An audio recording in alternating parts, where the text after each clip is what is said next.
January tha asida Manipur gi tongan bazila singda Kendra gi Ministry of Road Transport and Highways Mantraloy gi midyang makhada District Administration amasung District Transport Office na lusingduna kunthra taret suba road safety man ki mabung oiba thorum kaya pangthokli.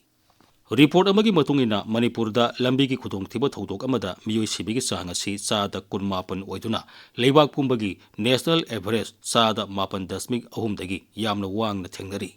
Masina Raja sida road safety man asi pangthokpagi hena tangai phadaba adu ulli. Bharat Sarkar ki oinadi sanba sahi lising ani kunmanga kuntaru ki budget ta yamna maruiba kendra gi haksel amadi yaifa yumbal mantraloy da lupa koti lakh ama thadaba matamda road transport and highways mantraloy da lupa koti lakh ani lising humbudrani pan ki senpham thadari. Masina lambi thong phagaran ba asi sarkar gi maruiba pandam amani haiba adudi mayek sengna takli. Adubu Malian gi leibak singi marakta akhanaba space technology gi hiram kaya da mangzil thariba amasung Malian gi khwaidigi chawba economy gi mari suba mafam da leiriba leibak amana sahi tara satpa lambi ama sema ngamdriba sikari gi no haiba wahang hangbagi matam adudi oiragle. Raja sigi lambi ki phibam kahena phataba asinasu accident thokpagi asoba maram oiri lambi sorok sembagi mong mataw asi mafam adugi nong singi leiba ki mong mataw amati iram na lagi phibam da sauna makha poli. International Journal of Pavement Engineering the phongba research paper amagi matungina nauna semba lambi sorokta matik saba drain leitrabadi lambi aduna satkadaba mapunsi matamadu sada nifudagi humpu phawba tensili haiba laikre.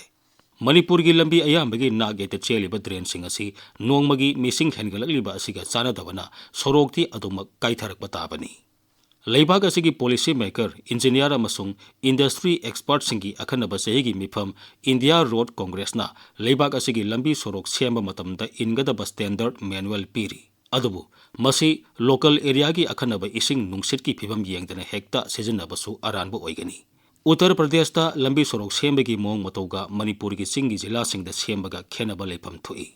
Manuel asi matamga sunana honglakliba ayinga sagi khalda atenma matamda kahena kana nong suba sabagi sang hengalapana singba ahongba sing asi yenglaga semdokpagi tangai phadaba lei.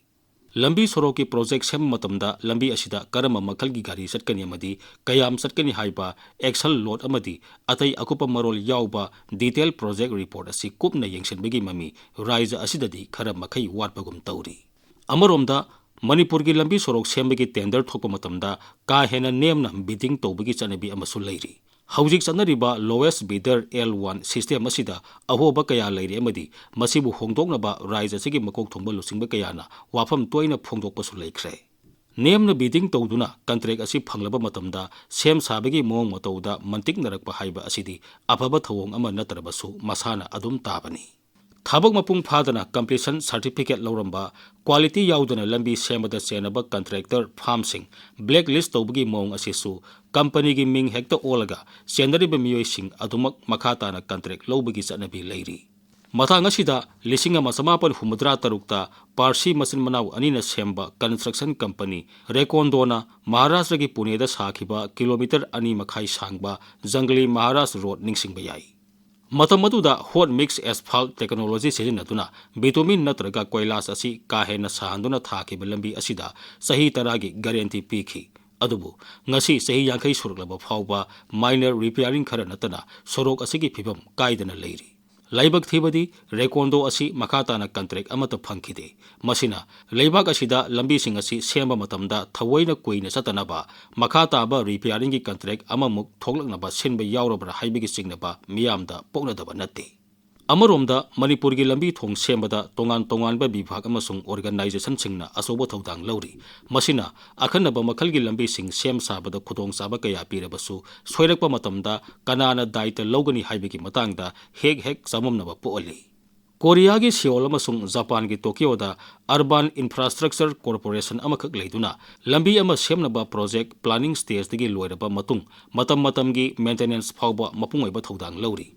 Asumna department natraga organization amane yengsilabadi raija asida tatana thengnariba nauna lambi koilas hek thaba loibaga atopa anoba project amagitamak lambi kothokpagi sangsi khara makhaidi hantaraba yai.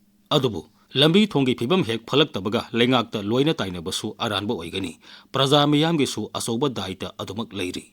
ꯂꯧꯎ ꯄꯟꯊꯥ ꯃꯇꯝꯗ ꯂꯧꯕꯨꯛꯇ ꯁꯤꯖꯤꯟꯅꯔꯨꯕ machine ꯄꯨꯈꯠꯂꯛꯄ ꯂꯩꯈꯣꯝ ꯂꯩꯅꯥꯡꯁꯤꯡ ꯀꯨꯏꯅ ꯐꯥꯖꯤꯟꯗꯨꯅ ꯁꯣꯔꯣꯛ ꯀꯥꯏꯊꯔꯛꯄꯒꯤ ꯃꯔꯝ ꯑꯃꯁꯨ ꯑꯣꯏꯔꯤ ꯇꯣꯉꯥꯟꯕ ꯏꯍꯧꯗ ꯂꯝꯕꯤꯗ ꯇꯌꯥꯔ ꯃꯩ ꯊꯥꯕ ꯂꯅꯥꯏꯒꯤ ꯇꯣꯇꯤ ꯄꯥꯏꯞ ꯄꯨꯁꯤꯟꯅꯕ ꯂꯝꯕꯤ ꯇꯧꯈꯥꯏꯕ ꯑꯃꯗꯤ ꯄꯥꯏꯞꯁꯤꯡ ꯑꯁꯤꯅ ꯂꯤꯛ ꯑꯣꯏꯔꯛꯄꯗ ꯃꯇꯝ ꯆꯥꯅ ꯁꯦꯝꯖꯤꯟꯗꯕ ꯑꯁꯤꯅꯆꯤꯡꯕꯅ ꯂꯝꯕꯤ ꯁꯣꯔꯣꯛꯀꯤ ꯐꯤꯕꯝ ꯁꯣꯛꯆꯤꯜꯂꯛꯅꯕꯒꯤ ꯑꯆꯧꯕ ꯃꯔꯝ ꯑꯣꯏꯔꯤ ꯍꯧꯈꯤꯕ ꯊꯥ ꯈꯔ ꯑꯁꯤꯗ ꯈꯨꯃꯥꯡ ꯌꯥꯡꯅ ꯆꯪꯁꯤꯟꯈꯤꯕ ꯑꯦꯁꯤꯌꯥꯟ ꯏꯟꯐ꯭ꯔꯥꯁꯇ꯭ꯔꯛꯆꯔ ꯏꯟꯚꯦꯁꯠꯃꯦꯟꯠ ꯕꯦꯡꯛ AIIBꯒꯤ ꯁꯦꯟꯊꯪ ꯃꯈꯥꯗ ꯔꯥꯏꯖ꯭ꯌ ꯑꯁꯤꯗ ꯄꯥꯏꯈꯠꯂꯤꯕ Manipur urban road drainage and asset management improvement project ꯑꯁꯤꯗ ꯅꯧꯅ ꯊꯥꯔꯤꯕ ꯀꯟꯀ꯭ꯔꯤꯠ ꯂꯝꯕꯤ ꯑꯁꯤꯅ ꯃꯤꯌꯥꯝꯗ ꯈꯨꯗꯣꯡꯆꯥꯗꯕ ꯀꯌꯥ ꯊꯣꯛꯍꯟꯕꯒꯤ ꯋꯥꯐꯝ ꯀꯌꯥ ꯂꯩꯔꯕꯁꯨ ꯁꯦꯝꯕꯗ ꯉꯥꯏꯔꯤꯕ ꯀꯪꯕ ꯐꯥꯎꯕ ꯀꯪꯗ꯭ꯔꯤꯕ ꯀꯟꯀ꯭ꯔꯤꯠ ꯂꯝꯕꯤꯗ 4-ꯋ꯭ꯍꯤꯂꯔꯁꯤꯡ ꯊꯧꯖꯤꯟꯕꯒꯤ ꯃꯃꯤ ꯃꯤꯌꯥꯝꯅ ꯎꯅꯔꯕ ꯉꯥꯛꯇꯅꯤ ꯃꯁꯤꯗꯤ ꯆꯥꯎꯈꯠꯄ ꯈꯨꯟꯅꯥꯏ ꯑꯃꯒꯤ ꯂꯤꯆꯠ ꯅꯠꯇꯦ ꯃꯔꯝꯁꯤꯡ ꯑꯁꯤꯅ ꯔꯥꯏꯖ꯭ꯌ ꯑꯁꯤꯒꯤ ꯂꯝꯕꯤ ꯁꯣꯔꯣꯛ ꯑꯁꯤꯗ ꯑꯁꯣꯛ ꯑꯄꯟ ꯊꯣꯛꯍꯟꯗꯕ ꯑꯃꯗꯤ ꯔꯣꯗ ꯁꯦꯐꯇꯤ ꯃꯟ ꯄꯥꯡꯊꯣꯛꯄꯒꯤ ꯑꯁꯥꯟꯕ ꯋꯥꯍꯟꯊꯣꯛꯇꯤ ꯔꯣꯗ ꯑꯦꯛꯁꯤꯗꯦꯟꯠꯀꯤ ꯂꯥꯏꯅꯥ ꯈꯛ ꯅꯠꯇꯅ ꯂꯥꯏꯑꯣꯡꯁꯨ ꯄꯨꯟꯅ ꯑꯅꯤꯃꯛ